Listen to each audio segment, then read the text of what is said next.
NTR, ANR స్థాయిలో ఆస్తులు సంపాదించాల్సిన Telugu hero చివరికి రజనీకాంత్ ఆదుకోవాల్సిన పరిస్థితి. తెలుగులో ఎన్టీఆర్, ఏఎన్నార్ తో అప్పట్లో చాలా మంది లెజెండరీ నటులు సినిమాలలో సత్తా చాటారు. కానీ ఎన్టీఆర్, ఏఎన్నార్, శోభన్ బాబు, కృష్ణ లాంటి వారికి మాత్రమే సూపర్ స్టార్డమ్ దక్కింది.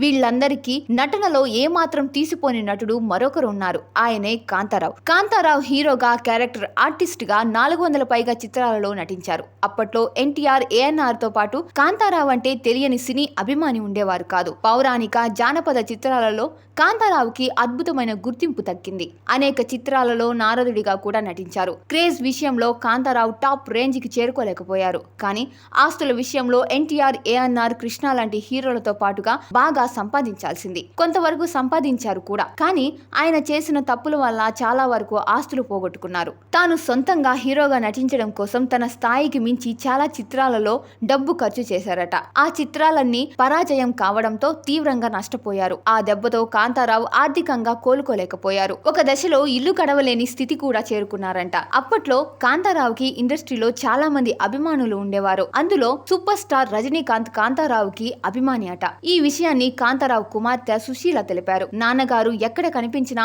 రజనీకాంత్ ఆయన కాళ్ళకి నమస్కారం చేసేవారు. ఆ అభిమానంతోనే నాన్న ఇబ్బందులో ఉన్నారని తెలిసి ప్రతి నెల 5,000 పంపేవారని సుశీల తెలిపారు. కొన్ని నెలల పాటు రజనీకాంత్ తమ కుటుంబాన్ని ఆదుకున్నట్లు ఆమె తెలిపారు. అదే విధంగా దాసరి నారాయణరావు కూడా కాంతారావు అంటే ఇష్టం. ఆయన కూడా డబ్బు సాయం చేశారట. తెలుగు ప్రేక్షకుల్లో ఎంతో గొప్ప పేరు సంపాదించిన కాంతారావు డబ్బు విషయంలో జాగ్రత్త పడలేకపోయారు.